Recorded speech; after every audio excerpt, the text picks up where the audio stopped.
സദ്ഗുരുവേ ശരണം. എല്ലാവർക്കും ലൈഫ് ഡിവൈൻ്റെ പുതിയ എപ്പിസോഡിലേക്ക് സ്വാഗതം. ഇപ്പോൾ കഴിഞ്ഞ കുറച്ച് വീഡിയോസിലായിട്ട് നമ്മൾ നമ്മുടെ മനസ്സിന്റെ ഒരു ശാന്തിയിലേക്ക് എത്തുന്നതിനെ കുറിച്ചുള്ള കാര്യങ്ങളാണ് പറഞ്ഞുകൊണ്ടിരിക്കുന്നത്. അപ്പോൾ ഒരു ആത്മീയതയിലേക്ക് വരുമ്പോൾ വളരെ ആധ്യാത്മികമായിട്ടുള്ളവർക്ക് പോലും അത് കുറച്ച് ബുദ്ധിമുട്ടും അല്ലെങ്കിൽ കുറച്ച് കൺഫ്യൂഷനും ഒക്കെ ഉണ്ടാകുന്ന ഒരു കാര്യങ്ങളാണ്.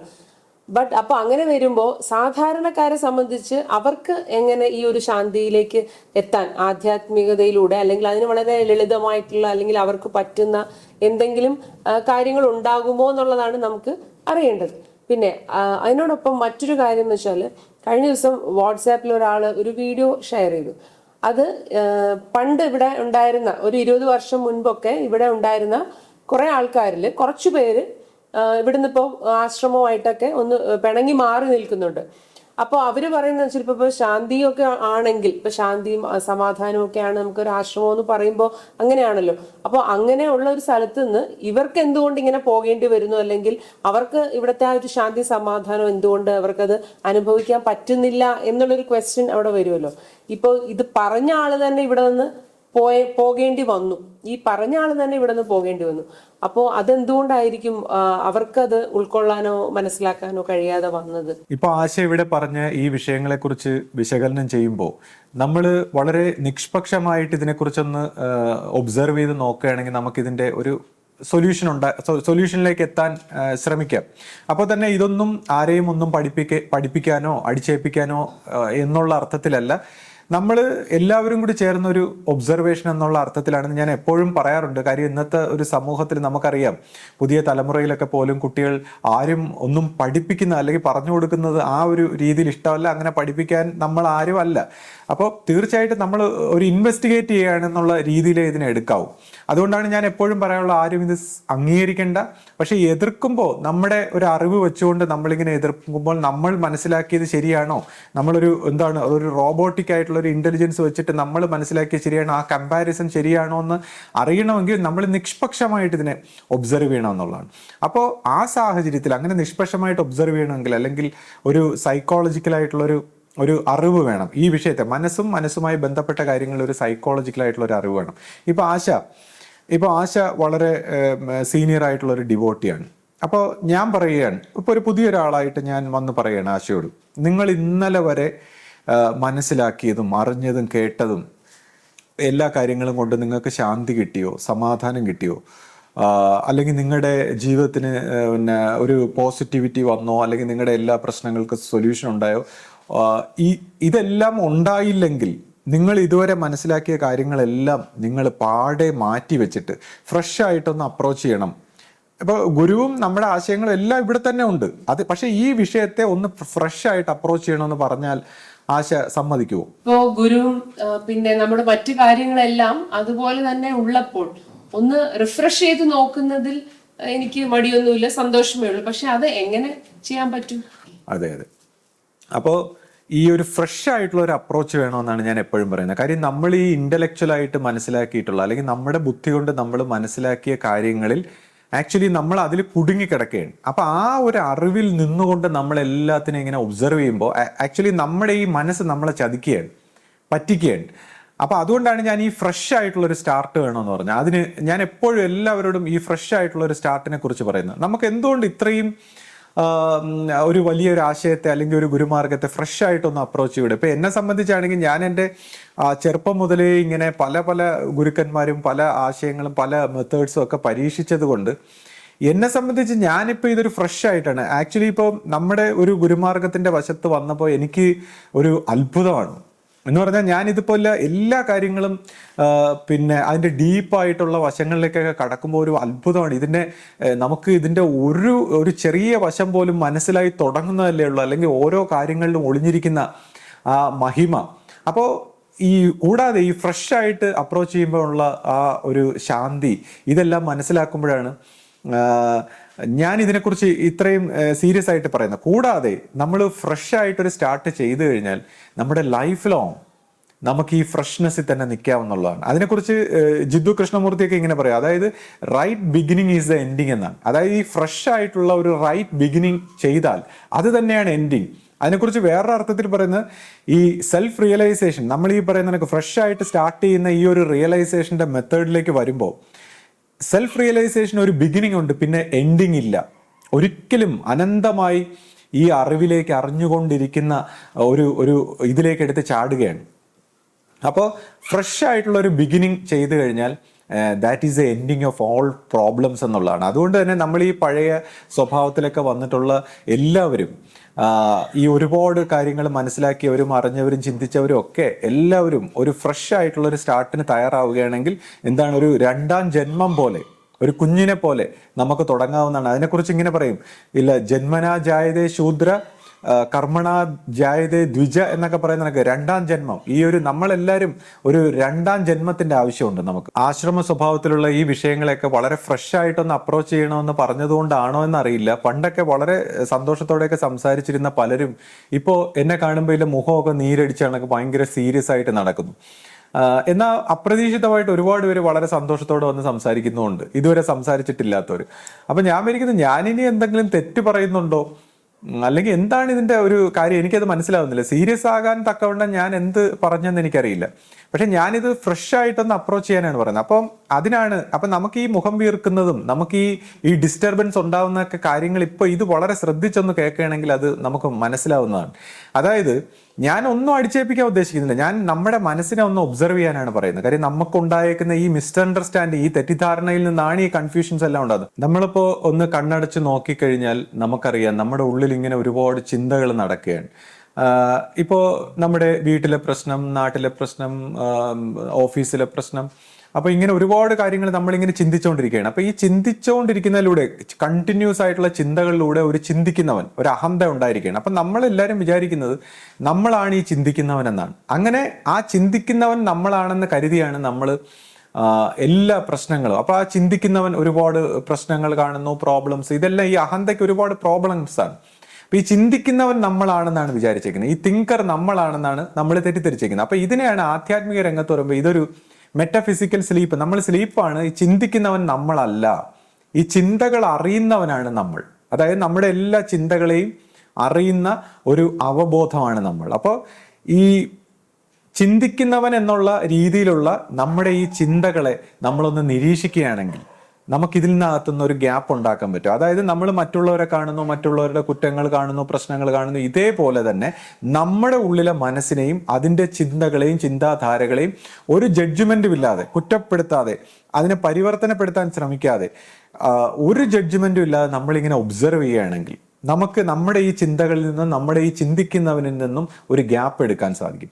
ഈ ഒരു ഗ്യാപ്പ് ആണ് നമ്മുടെ ഉണർച്ച എന്ന് പറയുന്നത്. അപ്പോൾ എത്രത്തോളം നമ്മൾ ഉണരുന്നോ അത്രത്തോളം നമ്മൾ ഈ ചിന്തകളാകുന്ന ചിന്തിക്കുന്നവനിൽ നിന്നും നമ്മൾ മോചിച്ചുകൊണ്ടിരിക്കുകയാണ്. ഇതിനെയാണ് നമ്മൾ ഫ്രീഡം എന്നൊക്കെ പറയുന്നത്. അപ്പോൾ ഈ ചിന്തിക്കുന്നവൻ, ഈ ചിന്തകൾ വരുന്ന എല്ലാം കർമ്മഗതിയുടെ ഭാഗമായിട്ടാണ്. അപ്പോൾ നമ്മളെ എല്ലാ പ്രശ്നങ്ങളിലും ഉണ്ടാക്കുന്നതും നമ്മുടെ ജീവിതം ഒരു ഹെല്ലാക്കുന്നതും ഈ ചിന്തകളെല്ലാം കോൺഫ്ലിക്റ്റിംഗ് ആണ്. ഒരു ചിന്ത ഒരു രീതിയിൽ, മറ്റൊരു രീതി. അതാണ് ഇത്രയും കൺഫ്യൂഷനൊക്കെ ഉണ്ടാകുന്നത്. അപ്പൊ ഇതിനകത്ത് ഈ ചിന്തിക്കുന്നവൻ നമ്മളല്ല എന്നുള്ള രീതിയിൽ ഒരു ഒബ്സർവേഷൻ വരുമ്പോൾ ആദ്യമായിട്ട്, ഇത് വളരെ ഒത്തിരി ഡീപ്പായിട്ടുള്ള ഒരു സ്പിരിച്വൽ ടോപ്പിക്സ് ആണ്. നമ്മുടെ ഇപ്പോൾ ആശ്രമ സ്വഭാവത്തിലൊക്കെ നമ്മൾ വർഷങ്ങളായിട്ടുള്ള ഒരു പരിണാമത്തിന്റെ വശത്ത് അതിൻ്റെതായ ഒരു വികാസം ഉണ്ടായി എന്നുള്ള അർത്ഥത്തിലാണ് നമ്മളിത് സംസാരിക്കുന്നത്. അപ്പം ഈ ഒരു ഗ്യാപ്പ് എടുക്കാൻ സാധിച്ചാൽ, അപ്പൊ ഇവിടെയാണ് നമ്മുടെ ഒരു ശാന്തിയുടെയും സമാധാനത്തിന്റെയും വഴി. കൂടാതെ നമ്മൾ ഈ ചിന്തിച്ച് പ്ലാൻ ചെയ്യുന്ന ഈ ബ്രെയിൻ, ഇതൊരു റോബോട്ടിക് ആയിട്ടുള്ള ബ്രെയിനാണ്. ഇതിന്റെ അറിവിനെയാണ് ഞാൻ എപ്പോഴും വിമർശിക്കുന്നത്. അതായത് ഒരു മെക്കാനിക്കലായിട്ട് നമ്മൾ കമ്പ്യൂട്ടർ പ്രോഗ്രാം പോലെയുള്ള നമ്മുടെ ഒരു ആക്ടിവിറ്റി. അപ്പൊ നമ്മളിങ്ങനെ ഒബ്സർവ് ചെയ്ത് ഒരു ഗ്യാപ്പ് വരുമ്പോൾ ആദ്യമായിട്ട് നമ്മളൊരു ഇന്റലിജൻസിന്റെ വഴിയിലേക്ക്, അതായത് നമ്മുടെ ജീവന്റെ സെന്ററിലേക്ക് വന്ന ഒരു ഇന്റലിജൻസിന്റെ, അവിടെ ഒരു ഇന്റലിജൻസും ഉണ്ട്. അപ്പോൾ ഒരു പുതിയ ഒരു ഇന്റലിജൻസ് നമ്മൾ സ്റ്റാർട്ട് ചെയ്യാൻ തുടങ്ങും. അത് നമ്മുടെ എല്ലാ ജീവിതത്തിന്റെ എല്ലാ ക്ലാരിറ്റിയും ശാന്തിയും സമാധാനത്തിന്റെ ഒരു പാത്തിലേക്ക് വരുമെന്നുള്ളതാണ്. ഈ ഒരു തോട്ട് പ്രോസസ്സിൽ നിന്ന് നമ്മളൊന്ന് ഒബ്സർവ് ചെയ്ത് ഉണരാൻ ശ്രമിക്കുകയാണെങ്കിൽ. അപ്പോൾ അത് എന്ന് പറഞ്ഞാൽ ആക്ച്വലി ഈ ഉണർച്ച എന്ന് പറയുന്നത് നമ്മുടെ ഹാർട്ടിന്റെ ഒരു സെന്ററിലേക്കാണ്. അപ്പോഴാണ് അതിനെക്കുറിച്ച് ഞാൻ പറയും, ഇപ്പൊ ഈ പ്രേമിച്ചിട്ടുള്ളവർക്കൊക്കെ അറിയാൻ പറ്റും. അതായത് ഞാൻ കുട്ടികളോടൊക്കെ എപ്പോഴും പറയുന്നതാണ്, ഈ പ്രേമിക്കുന്ന ഒരു സമയത്ത് നമ്മുടെ മനസ്സ് ഒന്നീ നമ്മുടെ ഒരു ഹോർമോൺ ചേഞ്ച് കൊണ്ടോ, അല്ലെങ്കിൽ പ്യുവർലി ഇപ്പൊ ബയോളജിക്കലാണെങ്കിൽ ഹോർമോൺ ചേഞ്ച് കൊണ്ടോ, അല്ലെങ്കിൽ മൈൻഡ് ഇങ്ങനെ സെന്റേർഡ് ആവുമ്പോൾ, ഒരു വ്യക്തിയിൽ സെന്റേർഡ് ആവുമ്പോൾ നമ്മുടെ ഫ്യൂച്ചറും പാസ്റ്റും ഈ ചിന്തകളെല്ലാം മാറി പ്രസന്റ് മൊമെന്റിൽ വരുമ്പോൾ നമ്മുടെ ഈ ഹാർട്ടിനോട് അടുക്കുമ്പോൾ നമുക്കൊരു ഒരു ഒരു ലവ് എന്ന് പറയുന്ന ഒരു ഫീലിംഗ് ഒക്കെ വന്നിട്ട് നമ്മൾ ഭയങ്കര പീസ്ഫുൾ ആവും. നമുക്ക് ഗുഡ് ക്വാളിറ്റീസ് ഒക്കെ വരുന്നു. അതായത് നമ്മൾ ക്ഷമിക്കാനും സഹിക്കാനും അഡ്ജസ്റ്റ് ചെയ്യാനും സാക്രിഫൈസ് ചെയ്യാനും, അതായത് നമ്മുടെ ഈ ഹാർട്ടിനോട് അടുത്തപ്പോൾ തന്നെ നമുക്ക് എല്ലാ ഗുഡ് ക്വാളിറ്റീസും ഓൾറെഡി ഉണ്ട്, അഭിനയിക്കണ്ട. അപ്പൊ അതുകൊണ്ടാണ് ഈ കുട്ടികളൊക്കെ ഈ പ്രേമം എന്ന് പറഞ്ഞ് ഇറങ്ങി ഓടിക്കഴിഞ്ഞിട്ട് പിന്നീട് ഈ മനസ്സിന് ഈ നിരന്തരമായിട്ട് സെയിം പേഴ്സൺ ആകുമ്പോൾ ഈ പ്രേമം ഒന്നും വർക്കൗട്ട് ആവാതിരിക്കുമ്പോൾ ഇവർക്ക് ഈ ഗുഡ് ക്വാളിറ്റീസ് കിട്ടുന്നില്ല. കാര്യം ഹാർട്ടിനോട് അടുത്തപ്പോഴാണ് ഈ ഗുഡ് ക്വാളിറ്റീസ് ഉണ്ടായത്. ആ സഹിഷ്ണുതയും അഡ്ജസ്റ്റ്മെന്റ് ഇതെല്ലാം പോയി. അപ്പൊ നമ്മുടെ ഈ ഹാർട്ടിനോട് അടുക്കുമ്പോൾ ഒന്നും നമുക്ക് പ്രശ്നമല്ല എന്നുള്ളതാണ്. നമ്മുടെ ഈ ഹാർട്ടിനോട് അവയർനെസ്സിൽ അടുക്കുമ്പോൾ, അപ്പോൾ ഈ പ്രേമവും മറ്റു കാര്യങ്ങളിലൂടെ നമ്മളെ മൈൻഡ് ജസ്റ്റ് ഒന്ന് അതിൻ്റെ അടുത്ത് എത്തിക്കുന്നേ ഉള്ളെങ്കിൽ നമ്മൾ സ്പിരിച്വൽ പാത്തിലൂടെ കറക്റ്റ് അതിൻ്റെ ഒരു ഗുരുമാർഗത്തിലൂടെയൊക്കെ പോയി നമ്മുടെ ഈ കർമ്മങ്ങൾ, ഈ ചിന്തകളായിട്ടിരിക്കുന്ന ഈ കർമ്മങ്ങളുടെ നോട്ടുകളെയൊക്കെ പൊട്ടിച്ച്, കർമ്മങ്ങളുടെ ആ ഇഴകൾ അതിനെല്ലാം ഗുരുമാർഗത്തിൽ ഈ കറക്റ്റായിട്ടുള്ള ഒരു ഗുരുവിൻ്റെ സന്നിധിയിലൊക്കെ പോകുമ്പോൾ ഇതെല്ലാം പൊട്ടി നമ്മൾ ഈ ഹാർട്ടിലേക്ക് ഉണരാനുള്ള ഒരു ഊർജം നമുക്ക് കിട്ടും. കാര്യം ഓവർ തിങ്കിങ്ങിലൂടെ ഈ ഊർജം ഇല്ല. അപ്പൊ ഈ ഊർജം കിട്ടുമ്പോൾ നമുക്ക് നാച്ചുറലി എല്ലാ ഗുഡ് ക്വാളിറ്റീസും, കാര്യം ഓരോ വ്യക്തികളുടെയും ജീവൻ എല്ലാ ഗുഡ് ക്വാളിറ്റീസും ഉള്ളതാണ്, ഓൾറെഡി ഉള്ളതാണ്. നമ്മൾ അഭിനയവും ഈ കള്ളത്തരവും കാപട്യവും ഒന്നും വേണ്ട. മനസ്സിന്റെ രീതിയിൽ അഹന്തയെ കൊണ്ട് നമ്മൾ ഇതെല്ലാം പഠിപ്പിച്ച് ഇത്രയും കാലം അഹന്തയായിരുന്നു. മനസ്സിന്റെ രീതിയിലുള്ള സ്പിരിച്വാലിറ്റി മൊത്തം അഭിനയമാണ്.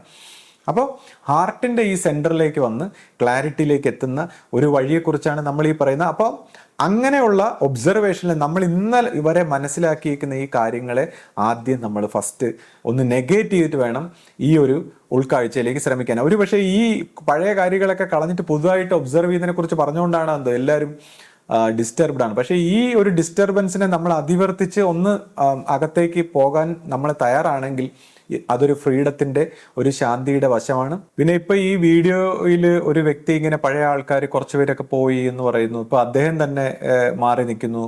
അപ്പോൾ സ്വന്തം മനസ്സിനെ വിശ്വസിച്ചിട്ടാണ് ഇപ്പൊ പുള്ളിക്കാരനൊക്കെ ഓരോ വീഡിയോയിലൂടെയൊക്കെ ഓരോ കാര്യങ്ങൾ ഇങ്ങനെ വിശദീകരിക്കുമ്പോൾ ഞാൻ വിചാരിക്കും, സ്വന്തം മനസ്സിനെ എത്ര ബ്ലൈൻഡായിട്ട് വിശ്വസിച്ചിരിക്കുന്നു.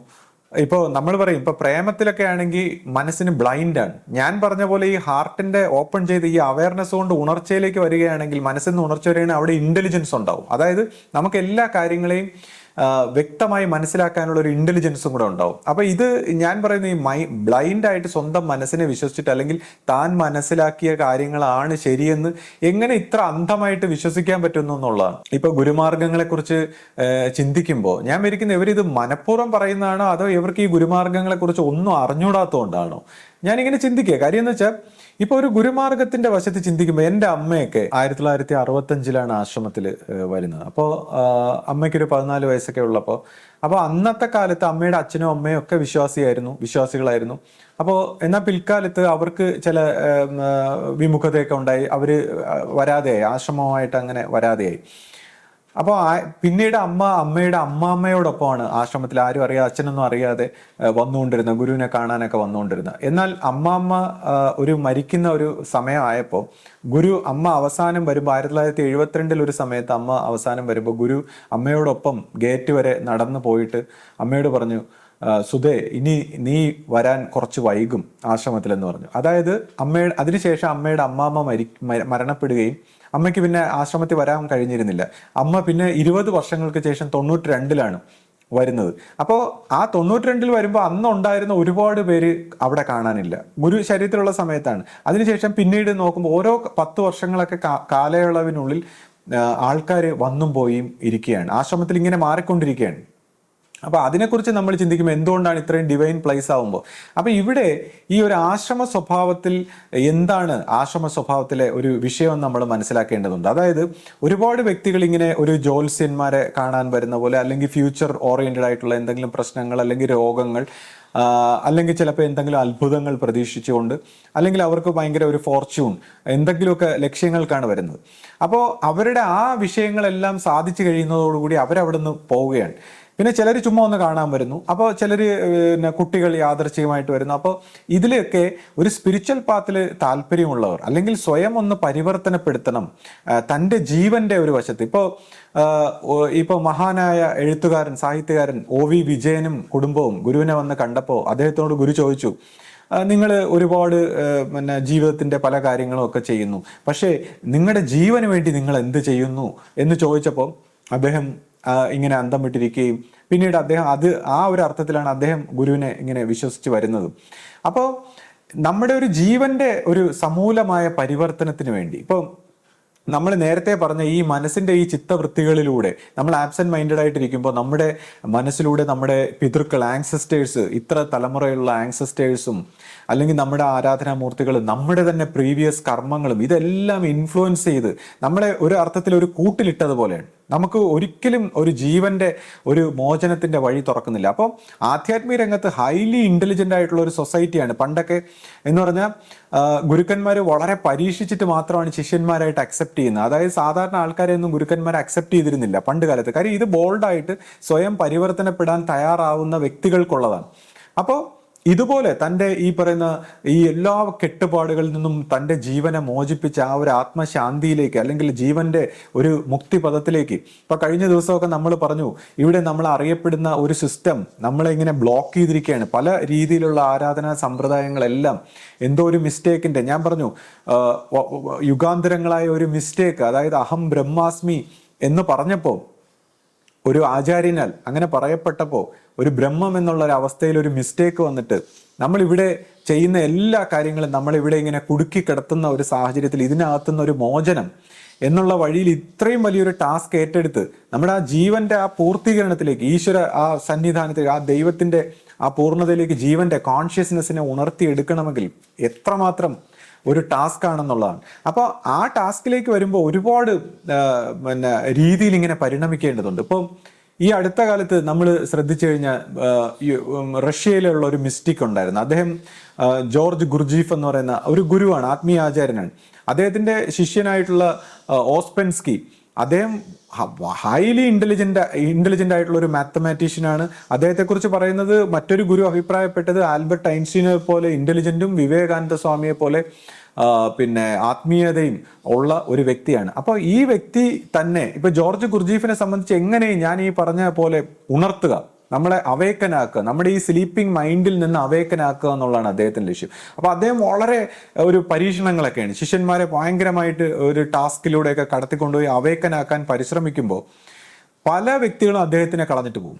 കാര്യം ഇത് മനസ്സിലാകാതെ അദ്ദേഹത്തിന്റെ ഈ പെരുമാറ്റം ഈ ലോകനീതിയിലൊക്കെ ചിന്തിക്കുമ്പോൾ ഈ പ്രത്യേകമായ രീതിയിലുള്ള ഈ ഗുരുക്കന്മാരുടെ പെരുമാറ്റം മനസ്സിലാക്കാതെ എന്തിന് ഈ ഏറ്റവും ഇന്റലിജന്റ് ആയിട്ടുള്ള ഓസ്പെൻസ്കി പോലും ഒരു ലാസ്റ്റ് സ്റ്റേജിൽ അദ്ദേഹത്തിന്റെ ഒരു പരീക്ഷണം മനസ്സിലാക്കാൻ കഴിയാതെ കളഞ്ഞിട്ട് പോയി.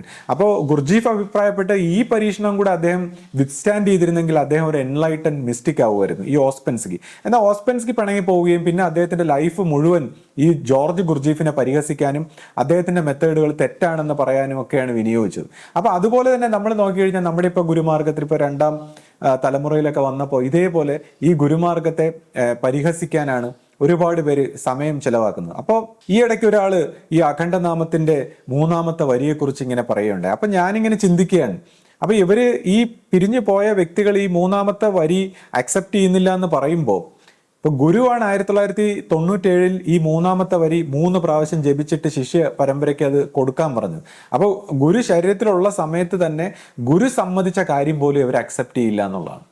അപ്പോൾ ഞാൻ മനസ്സിലാക്കുന്നത് ഈ വ്യക്തികൾ എന്നോട് പഴയ ഒരു മാമനൊക്കെ എന്നോട് സംസാരിക്കുമ്പോൾ എന്നോട് ഇങ്ങനെ പറഞ്ഞിട്ടുണ്ട്, അതായത് ബ്രഹ്മനിശ്ചയം, അതായത് ആ ദൈവത്തിന്റെ നിശ്ചയമാണ് നമുക്ക്. അതായത് ഒരു സമയത്ത് കുറച്ച് ആൾക്കാർ ഗുരു ശരീരത്തിൽ ഉണ്ടായിരുന്ന സമയത്ത് പോലും ഇങ്ങനെ പറയാറുണ്ട്, അതായത് ഗുരു പറയുന്നതിനേക്കാൾ കൂടുതൽ ആ ദൈവം എന്തു പറയുന്നു എന്നുള്ളതാണ് ബ്രഹ്മനിശ്ചയം എന്നൊക്കെ പറഞ്ഞ് സംശയിക്കുന്ന കുറച്ച് ആൾക്കാരുണ്ടായിരുന്നു. ഇപ്പോൾ ഗുരുവിന്റെ കാലഘട്ടം കഴിഞ്ഞ് ശിഷ്യപൂജിത വന്നപ്പോൾ പലരും പറയും ഗുരു എന്ത് പറയുന്നു എന്നുള്ളതാണ്. അപ്പൊ ഇവിടെ ഈ വാക്കാണ് സത്യം എന്നുള്ള ആ നമ്മുടെ ആപ്തവാക്യത്തിൽ വാക്കാണ് സത്യം, സത്യമാണ് ഗുരു, ഗുരുവാണ് ദൈവം എന്നുള്ള സ്വഭാവത്തിൽ ഈ ഗുരുക്കന്മാരിലൂടെയാണ് ആ പരമമായ ദൈവം ഒരു സ്വരൂപ സ്വഭാവത്തിൽ പ്രവർത്തിക്കുന്നതെന്ന് നമ്മുടെ പരമ്പരയ്ക്കുള്ള ഒരു അറിവാണ്. അതുകൊണ്ടാണ് ഈ ഗുരുമാർഗത്തിൽ എക്കാലവും ഇവിടെ ഒരു ഗുരു ഉണ്ടായിരിക്കുമെന്നുള്ള ആ ദൈവത്തിന്റെ ഒരു വാക്ക്. കാര്യം ഇത് ഒരു ഗുരു സ്വഭാവത്തിൽ, ഈ സ്വരൂപ സ്വഭാവത്തിൽ ഗുരുക്കന്മാരെ നിയന്ത്രിക്കുമ്പോൾ ഗുരുവിനെ ഒരു ഉപകരണമാക്കിക്കൊണ്ട് ആ ദൈവം പ്രവർത്തിക്കണമെന്നുള്ളതാണ്. അല്ലാതെ ഇതിനൊരു വഴിയില്ല. അല്ലാതെ ഈ എന്തെങ്കിലും ആരാധന സ്വഭാവങ്ങളോ അല്ലെങ്കിൽ എന്തെങ്കിലും മാർഗങ്ങളോ എല്ലാം നമ്മുടെ മനസ്സിന്റെ ഒരു ചട്ടക്കൂട്ടിൽ നിർത്തും. എന്നാൽ ഗുരുവിനെ അംഗീകരിച്ചുകൊണ്ട് ഈ മാർഗത്തിൽ നിൽക്കുമ്പോൾ എല്ലാ ആരാധനകളും എല്ലാ സമ്പ്രദായങ്ങളും ശരിയായിട്ട് വരികയാണ്. ഇപ്പൊ തന്നെ പണ്ട് നമ്മൾ ശ്രദ്ധിച്ചറിയാം, ഫൗണ്ടർ ഗുരുവിന്റെ കാലഘട്ടത്തിൽ പോലും കന്യാകുമാരിയിലൊക്കെ വെച്ച് ചെയ്യുമ്പോൾ ഒരു ശിഷ്യൻ ഇങ്ങനെ വന്നിട്ട് ഒരുപാട് ഇങ്ങനെ ദർശനങ്ങൾ കാണുന്ന ഒരു പെൺകുട്ടിയാണ്. അപ്പൊ എപ്പോഴും ദർശനമാണ്, അവർക്ക് ഒരുപാട് ദർശനം, എല്ലാ കാര്യങ്ങളും ഇങ്ങനെ നോക്കി പറയും. അപ്പൊ ആ കുട്ടി ഒരു ദിവസം ഗുരുവിനെ നമസ്കരിക്കാതെ പോയി ഇങ്ങനെ നോക്കുമ്പോൾ ഒരു ദർശനങ്ങളും കിട്ടുന്നില്ല. അപ്പൊ ഈ കുട്ടി ഇങ്ങനെ കരഞ്ഞുകൊണ്ട് ഗുരുവിനോട് വന്ന് പറയുമ്പോൾ ഗുരു പറയും, ഒരു കാര്യം ചെയ്യും, ഗുരുവിനെ ഒന്ന് നമസ്കരിച്ചിട്ട് പോയി നോക്കൂ, അപ്പോൾ എല്ലാ ദർശനവും കിട്ടുന്നു. അതായത് ഈ ഗുരുമാർഗത്തിൽ ഈ ഗുരുവിനെ നമസ്കരിച്ച് ഗുരുവിനെ വണങ്ങിക്കൊണ്ട് നമ്മൾ എന്ത് ആരാധന ചെയ്യുമ്പോൾ, ഇപ്പോൾ നമ്മുടെ ഈ രാധാസ്വാമി ഫെയ്ത്തിന്റെ കാര്യം ഞാൻ പറഞ്ഞു, ഈ ഫൗണ്ടർ ഗുരുവിന്റെ കൂടെ വന്ന ഇപ്പൊ ഈ ശിഷ്യ പരമ്പര രണ്ടാമത്തെ ഗുരുവിനെ അവർ ലിവിങ് ഗുരു തന്നെ വേണമെന്ന് വ്യക്തമായിട്ട് പറയുന്നുണ്ട്. അപ്പൊ ഈ ലിവിങ് ഗുരുവിനെ അംഗീകരിച്ചിട്ട് നമ്മൾ ഫൗണ്ടർ ഗുരുവിനെയാണ് ഇപ്പൊ നമുക്ക് ആ സ്വരൂപത്തിലാണ് ഇഷ്ടമെങ്കിൽ ആ നമസ്കാരം ചെയ്തുകൊണ്ട്, അതായത് ഇപ്പോ ഈ പറയുന്ന പരമാത്മ സ്വഭാവത്തിൽ ഹിയർ നൗ എന്ന് പറയുന്ന സ്വരൂപത്തിൽ ദൈവം ഇരിക്കുന്ന ആ ദൈവത്തിനെ വണങ്ങിയിട്ട് നമ്മൾ മറ്റെന്ത് രീതിയിൽ നമുക്ക് ചെയ്യുമ്പോൾ ആരാധനകളൊക്കെ ചെയ്യുമ്പോൾ അതിന് മാറ്റം ഉണ്ടാവുകയാണ്. എന്നാൽ ഈ പറയുന്നതൊക്കെ നമ്മൾ വണങ്ങാതിരിക്കുമ്പോൾ അവിടെ ഒരു നിഷേധമാണ്. അപ്പൊ കാര്യം പിന്നെ നമ്മൾ നമ്മുടെ രീതിയിൽ പിടിക്കാന്ന് പറയുമ്പോൾ നമ്മൾ എങ്ങനെ പിടിക്കും? നമ്മൾ ഏത് രീതിയിൽ അവൈക്കൻഡ് ആയിട്ടുണ്ട്, അല്ലെങ്കിൽ നമ്മുടെ മനസ്സ് ഏത് തലം വരെ ഉണർന്നിട്ടുണ്ട്, ഏത് തലം വരെ ഉണർന്നിട്ട് ഏത് സങ്കല്പത്തിൽ നമ്മൾ പിടിക്കും? അപ്പോൾ ആദ്യം ദൈവത്തിനെ വണങ്ങിയിട്ട്, ഇപ്പോൾ ആദ്യകാലങ്ങളിലൊക്കെ ഞാൻ നമ്മുടെ ആശ്രമത്തിൽ വരുമ്പോൾ എല്ലാ സ്ഥലത്തും പോയി ഇങ്ങനെ വണങ്ങുന്ന ഒരു സ്വഭാവമുണ്ട്. അപ്പം ഞാൻ ഇത് ഒത്തിരി കൂടുതലല്ലേ? പക്ഷെ ഇപ്പൊ ഇതിനെക്കുറിച്ച് മനസ്സിലായി വന്നപ്പോഴാണ് ഞാൻ മനസ്സിലാക്കിയത്, അതായത് ഈ ദൈവമായ ആ പരമമായ ദൈവം, ആ ദൈവത്തിന്റെ ഒരു പാത്ത് നമുക്കിങ്ങനെ തുറന്നു കിട്ടിയിരിക്കുകയാണ്. കാര്യം മറ്റ് പരമ്പരകളിലും സ്വഭാവത്തിലും ഒക്കെ നമ്മളിങ്ങനെ വളഞ്ഞ വഴിയിലൂടെ പോകുമ്പോൾ പരമമായ ദൈവത്തിന്റെ ഒരു പാത്ത് തുറന്നു കിട്ടിയപ്പോൾ അത് നമ്മൾ എത്ര വണങ്ങിയാലും അത് മതിയാവില്ല എന്നുള്ളതാണ്. ഇപ്പൊ ആശ ഇങ്ങനെ ചോദിച്ചു, ഇപ്പൊ നമ്മളിപ്പോ ഒരുപാട് സംശയങ്ങൾ അല്ലെങ്കിൽ മനസ്സിന്റെ പ്രശ്നങ്ങൾ, ഇപ്പോൾ നമ്മൾ ഒരു ആശ്രമ സ്വഭാവത്തിൽ വരുമ്പോൾ ദിനം തോറും നമ്മുടെ മനസ്സിനെ പരിവർത്തനപ്പെടുത്തി എടുത്തില്ലെങ്കിൽ നമുക്ക് ഈ മനസ്സ് നമ്മളെ പറ്റിച്ചു കളയും. മനസ്സ് നമ്മുടെ നേരെ ഓപ്പോസിറ്റ് സംസാരിച്ചുകൊണ്ട് നമ്മളെ പറ്റിച്ചു കളയും. അപ്പോൾ നമ്മൾ മനസ്സിനെ പരിവർത്തനപ്പെടുത്തി എടുക്കണം. അപ്പോൾ മനസ്സിനെ പരിവർത്തനപ്പെടുത്തി എടുക്കാൻ ഗുരു ഒരുപാട് രീതികൾ നമുക്ക് തന്നിട്ടുണ്ട്. ഇപ്പോൾ നമുക്ക് നിരന്തരമായിട്ടുള്ള ഒരു കർമ്മ സ്വഭാവത്തിലാവട്ടെ, അല്ലെങ്കിൽ ഗുരുദർശനമാവട്ടെ, അല്ലെങ്കിൽ പ്രാർത്ഥനാ സ്വഭാവത്തിലാവട്ടെ, ഇപ്പോൾ കുടുംബ പ്രാർത്ഥനകൾ, അങ്ങനെ ഒരുപാട് കാര്യങ്ങൾ നമുക്ക് തന്നിട്ടുണ്ട്. അപ്പോൾ ഇതൊന്നും ഒരു റിവാർഡിനെ ബേസ് ചെയ്തിട്ടല്ല. ഇപ്പോൾ ഞാൻ ഇങ്ങനെ ഇപ്പോൾ ഇവരുടെ അടുത്തൊക്കെ പറയും, അതായത് നമ്മളിപ്പോൾ ഒരു കീർത്തനം ചൊല്ലുന്നു, ഭക്തി, അപ്പോൾ ഈ ഭക്തിയിൽ നമ്മൾ ലയിച്ചിരിക്കുമ്പോൾ, ഒരു ആനന്ദത്തിൽ ലയിച്ചിരിക്കുമ്പോൾ അത് തന്നെയാണ് റിവാർഡ്. അപ്പോൾ എന്തെങ്കിലും ഒരു നേട്ടത്തിനെന്നുള്ളതല്ല, നമ്മൾ ഓരോ സമയത്തും ആ ആനന്ദത്തിൽ, ആ ഭക്തിയിൽ, അല്ലെങ്കിൽ ഗുരുവിൻ്റെ ആ സ്നേഹത്തിലൊക്കെ ലയിച്ചിരിക്കുമ്പോൾ നമ്മുടെ ആ വൈബ്രേഷൻ ക്ലിയർ ആവുകയും നമുക്ക് എന്താണോ ആഗ്രഹം, നമ്മുടെ ജീവൻ എന്താണോ ഉചിതമായത് അതെല്ലാം തടസ്സമില്ലാതെ നടക്കുകയും ചെയ്യുകയാണ്. അല്ലാതെ നമ്മൾ ഇതിനെയൊന്നും തേടി പോകണം എന്നുള്ള അർത്ഥത്തിലുള്ള ഓരോ വ്യക്തികളുടെയും ആഗ്രഹങ്ങളൊക്കെ നാച്ചുറലായിട്ട് നടക്കാനുള്ള വഴിയാണ് നമ്മൾ ഈ ഭക്തി ഭാവനയിൽ, നമ്മൾ ഈ ഡിവൈൻ ആയിട്ടുള്ള ഈ സംശയങ്ങളും ഈ കോൺഫ്ലിക്റ്റിംഗ് ആയിട്ടുള്ള മനസ്സിൽ നിന്ന് ഫ്രീ ആയിട്ട് ഹാർട്ടിലേക്ക് ഓറിയന്റഡ് ആയിട്ടുള്ള ഒരു ലൈഫ് സ്റ്റൈൽ. അപ്പോൾ ആ ലൈഫ് സ്റ്റൈൽ ഉണ്ടാകാൻ വേണ്ടിയാണ് നമുക്കിപ്പോൾ ഗുരു ഈ പറയുന്ന ചിട്ടവട്ടങ്ങൾ. ഇപ്പോൾ ചില വ്യക്തികളാണെങ്കിൽ ചിട്ടവട്ടങ്ങൾ മാത്രം സൂക്ഷിച്ചിട്ട് മറ്റെല്ലാ കാര്യങ്ങളും തെറ്റാക്കി കളയും, ബാക്കിയുള്ളവരെ പിന്നെ കുറ്റപ്പെടുത്താനാണ്. അപ്പോൾ അങ്ങനെയൊന്നും അല്ലാതെ നമ്മൾ ഈ ചിട്ടവട്ടങ്ങളൊക്കെ സൂക്ഷിക്കുമ്പോൾ തന്നെ നമ്മുടെ ബ്രെയിൻ അല്ലെങ്കിൽ മനസ്സ് സ്റ്റഡി ആവുകയാണ്. അതിനുശേഷം നമ്മൾ ഈ പറയുന്ന ആക്ടിവിറ്റിയും ഗുരുദർശനം. അപ്പോൾ ഈ ഗുരുദർശനം എന്നൊക്കെ പറയുന്ന സത്സംഗമാണ്. ആ സത്സംഗത്തിലൂടെയാണ് നമ്മളെ ഇളകി വരുന്ന കർമ്മങ്ങളും ചിന്തകളും ഈ പറയുന്ന വിഷയങ്ങളെല്ലാം നമുക്ക് ഫ്രീ ആകുന്നത്. അപ്പോൾ അതൊന്നും ചെയ്യാതെ, ആ സത്സംഗത്തിന്റെ പാത സ്വീകരിക്കാതെ, കീർത്തനങ്ങളും സങ്കീർത്തനങ്ങളും കർമ്മ സ്വഭാവത്തിലും മനസ്സിന്റെ ഈ ഞാൻ നേരത്തെ പറഞ്ഞ ഒബ്സർവേഷൻ, നമ്മുടെ തന്നെ മനസ്സിനെ വിശ്വസിക്കാതിരിക്കാനെങ്കിൽ നമ്മൾ ഒബ്സർവ് ചെയ്തൊരു ഗ്യാപ്പ് ഉണ്ടാക്കണം. മനസ്സുമായിട്ടൊരു ഗ്യാപ്പ് ഉണ്ടാക്കി എടുത്തില്ലെങ്കിൽ ഗുരുമാർഗത്തിൽ പിടിച്ചിരിക്കാൻ പറ്റില്ല എന്നുള്ളതാണ്. പിന്നെ കൂടാതെ ഓരോ വ്യക്തികളുടെയും ഓരോ തലത്തിലുള്ള ഒരാൾ നിറയുമ്പോൾ പിന്നെ അയാൾക്ക് നിൽക്കാൻ പറ്റില്ല. അയാൾ ആ നിറയുമ്പോൾ അയാളുടെ പാത്രത്തിനെ വികസിപ്പിച്ചെടുത്തില്ല, അല്ലെങ്കിൽ അടുത്ത തലത്തിലേക്ക് വികസിപ്പിച്ചെടുത്തില്ലെങ്കിൽ പിന്നെ അയാൾക്ക് പിടിച്ചു നിൽക്കാൻ പറ്റില്ല ഗുരുമാർഗത്തിൽ. കൂടാതെ ഒരു ഗുരുമാർഗത്തിൽ ഇങ്ങനെ പറയും, ഓരോ അവസ്ഥകളും, ഒരു ശിഷ്യന്റെ ഓരോ അവസ്ഥയും കടക്കുമ്പോൾ അദ്ദേഹത്തിനെ സംബന്ധിച്ച് അതൊരു ഡെത്ത് പോലെ, ഒരു അഹന്തയെ സംബന്ധിച്ച് ഒരു ഡെത്ത് പോലെ ഉണ്ടാവും. അപ്പം ആ സമയത്ത് മിക്കവാറും അയാൾ തെറ്റിപ്പോവും. ഇപ്പം ഗുരുവിനെ വെറുക്കാനും അല്ലെങ്കിൽ ഗുരുവിനോട് പിണങ്ങേണ്ട ഒരു സാഹചര്യം ഉണ്ടാവും. ഓരോ സാഹചര്യത്തിലാണ്. അപ്പൊ ഇങ്ങനെയൊക്കെയുള്ള സാഹചര്യങ്ങൾ വരുമ്പോൾ പിടിച്ചു നിൽക്കണമെങ്കിൽ നമ്മൾ മനസ്സുമായിട്ടൊരു ഗ്യാപ്പ് എടുത്തിരുന്നില്ലെങ്കിൽ മനസ്സ് നമ്മളെ പറ്റിച്ചു കളയും. അപ്പൊ ഇതൊക്കെ എല്ലാവരുടെയും ഒരു സീരിയസ് ആയിട്ട് ഈ പാത്ത് സ്വീകരിക്കുന്ന വ്യക്തികളുടെ ലൈഫിൽ ഇങ്ങനെയൊക്കെ ഉള്ള ഒരു കടമ്പകളുണ്ട്. അപ്പൊ ഈ കടമ്പകളിലൂടെ ഈ ഓരോ അവസ്ഥകളും നമ്മളിങ്ങനെ കടക്കുന്നതിനനുസരിച്ച് ഉണ്ടാകുന്ന സംശയങ്ങൾ, പരിഭവങ്ങൾ, പിണക്കങ്ങൾ, തെറ്റിദ്ധാരണകൾ, ഇതിനെല്ലാം കറക്റ്റ് ചെയ്തെടുക്കാനായിട്ടുള്ള ഒബ്സർവേഷൻ, നമ്മുടെ പ്രാർത്ഥന, കർമ്മം. അപ്പൊ ഇതെല്ലാം സ്റ്റഡി ആയിട്ട് കൊണ്ടുപോയില്ലെങ്കിൽ നമ്മൾ ഓരോ സ്ഥലത്ത് വെച്ച് തെറ്റിപ്പോകും. അങ്ങനെയാണ് ഈ പറഞ്ഞ പോലെ ഓരോ വ്യക്തികൾ ഓരോ സ്റ്റേജ് അങ്ങ് കടന്നു പോകുന്നതിനെ കുറിച്ച് ആ ബ്രഹ്മിലെത്തുമ്പോൾ അവരങ്ങ് പോകും, തെറ്റിപ്പോകും. ഇപ്പൊ ഗുരുവിനെ അവർ മിസ്അണ്ടർസ്റ്റാൻഡ് ചെയ്യും. പിന്നെ അല്ലെങ്കിൽ വേണമെങ്കിൽ മറ്റാൾക്കാരെ കുറിച്ച് അല്ലെങ്കിൽ വേറെ വ്യക്തികളെ കുറിച്ചൊക്കെ ഇങ്ങനെ പരിഭവം പറയും. അപ്പോൾ സ്റ്റഡി ആയിട്ട് സീരിയസ് ആയിട്ട് ഈ ഒരു പാത്തിൽ പോകുന്ന വ്യക്തികൾ ഗുരുവിനെ മാത്രം നോക്കി മറ്റു കാര്യങ്ങളൊക്കെ നോക്കി നമ്മളെല്ലാവരും തെറ്റിപ്പോകും. നമ്മൾ നോക്കേണ്ടത് നമ്മളെയാണ്, നമ്മുടെ മനസ്സിനെയാണ്. നമ്മുടെ മനസ്സിനെ സ്റ്റഡിയാക്കി ഇതിൽ ഉറച്ചു നിന്ന് പോയാൽ നമുക്ക് വലിയ ക്ലേശങ്ങളില്ലാതെ നമുക്കിതിൻ്റെ ഒരു ശാന്തിയുടെ വശത്തേക്ക് പോകാം. മനസ്സിൽ നിന്ന് എത്ര ഗ്യാപ്പ് എടുക്കുന്നോ അത്രയും നമ്മൾ ശാന്തി ഹാർട്ടിലേക്ക് വരുന്നു. നമുക്ക് ഈ ഗുഡ് ക്വാളിറ്റീസ് നാച്ചുറലി വരുന്നു. നമ്മുടെ ആഗ്രഹങ്ങൾ കൂടുതൽ സാധിക്കാൻ എളുപ്പമാകുന്നു. നമ്മൾ തന്നെയാണ് നമുക്ക് തടസ്സം. അപ്പം ഇങ്ങനെയാണ് നമ്മൾ ഈ ഗുരുമാർഗത്തിൽ മുന്നേറേണ്ടത്. അപ്പം ഈ പറയുന്നത് കൊണ്ട് ഈ പറഞ്ഞ വ്യക്തി എല്ലാ രീതിയിലും പൂർണ്ണത പ്രാപിച്ചിട്ടല്ല. ദയവ് ഇത് അങ്ങനെ ധരിക്കരുത്. അല്ലെങ്കിൽ മറ്റുള്ളവർ ഇതൊന്നും പഠിപ്പിക്കാനല്ല. നമ്മുടെ തന്നെ ഒരു പരിണാമത്തിന്റെ ഭാഗമായിട്ട് ഇങ്ങനെയൊക്കെ സംസാരിക്കുന്നതാണ്. അപ്പോൾ അത് നമ്മളൊരു കൂട്ടായ ഒരു പരിശ്രമമാണ്, ഒരു ഒബ്സർവേഷനാണ്. ഇപ്പോൾ ഈ കാണുന്ന വ്യക്തികളെല്ലാം ഒരുപക്ഷെ നമ്മളെക്കാളും ഈ മേഖലയിൽ പരിണമിച്ചവരായിരിക്കും.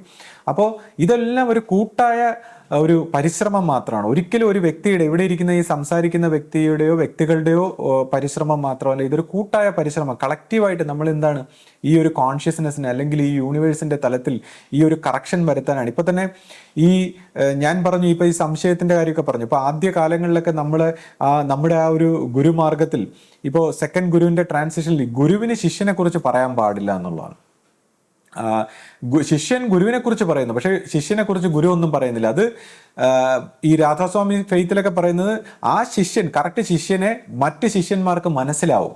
അങ്ങനെ പിന്നെ അവരെ അവസാനം ഗുരുവായിട്ട് സ്വീകരിക്കുകയാണ്. അതാണ് നമ്മുടെ ഇവിടെയും സംഭവിച്ചിട്ടുള്ളത്. ഇപ്പൊ നമ്മൾ നോക്കിയ ആദ്യകാലത്ത് മറ്റു ശിഷ്യന്മാർക്കെല്ലാം ഇത് മനസ്സിലാവുകയും അവരത് ഗുരുവായിട്ട് സ്വീകരിക്കുകയും കാലക്രമത്തിൽ അപ്പോൾ അങ്ങനെ വന്നപ്പോൾ ആദ്യകാലത്ത് വളരെ നല്ല രീതിയിൽ എല്ലാവരും ഒത്തൊരുമയോടെ ഡെഡിക്കേഷനോടെ പ്രവർത്തിച്ച് വരുന്ന സമയത്ത് കുറച്ച് വ്യക്തികളാണ് ഇത് തുടങ്ങിയത്. അവരിലാണ് ഈ പൈശാചികം ബാധിച്ചിട്ട് ഇതെന്തോ ഒരു ആരാധനാക്രമം പോലെ കൊണ്ടുപോകണം, ഇത് മറ്റൊരു രീതിയിൽ കുറച്ച് പേര് പ്രവർത്തിക്കുന്നു, അതിലൊക്കെ ഉള്ളൊരു അസൂയ സ്വഭാവത്തിലാണ്. അതായത് കുറച്ച് വ്യക്തികൾ സീരിയസ് ആയിട്ട് ഇത് പ്രവർത്തിച്ചെടുക്കുന്നു, ഇത് അവർക്ക് മാത്രമാക്കി കളയുന്നു, എന്തൊക്കെയോ തെറ്റിദ്ധാരണ കാരണം കുറച്ച് വ്യക്തികൾ, പണ്ടത്തെ സീനിയർ ആയിട്ടുള്ള വ്യക്തികളിൽ ഈ ഒരു പൈശാചിക സ്വഭാവം പ്രവർത്തിച്ചിട്ട് അവർ ഇതൊരു കഥ ഉണ്ടാക്കി ഇത് പ്രചരിപ്പിച്ച് അവരിത് ഈ ഗുരുമാർഗത്തിനെ തകർക്കുന്ന ഒരു സമ്പ്രദായം ഇങ്ങനെ എല്ലാവരുടെയും മനസ്സിൽ ഇങ്ങനെ വൈറസ് കയറ്റിയിട്ട് പിന്നെ പിൽക്കാലത്ത് എന്ത് പറ്റിയെന്ന് വെച്ചാൽ ഗുരുസ്ഥാനത്തെ മാനിക്കുന്ന ഒരു സ്വഭാവം കുറഞ്ഞു വന്നു. മനുഷ്യർക്ക് സംശയം ഉണ്ടാക്കി, എല്ലാവരുടെ മനസ്സിലും സംശയം. ഇപ്പൊ നേരെ വിശ്വസിച്ച് പോകുന്നവരുടെ മനസ്സിൽ പോലും സംശയം കുത്തിക്കയറ്റി. അപ്പൊ അങ്ങനെ ആ ഗുരുമാർഗത്തെ കറക്റ്റായിട്ട് എടുക്കാതെ വരുമ്പോൾ ഈ കാര്യങ്ങളൊന്നും വർക്കൗട്ട് ചെയ്യില്ല എന്നുള്ളതാണ്. ശരിയായിട്ടുള്ള ഒരു സമർപ്പണ സ്വഭാവത്തിൽ വന്നിട്ടില്ലെങ്കിൽ വർക്കൗട്ട് ആവില്ല.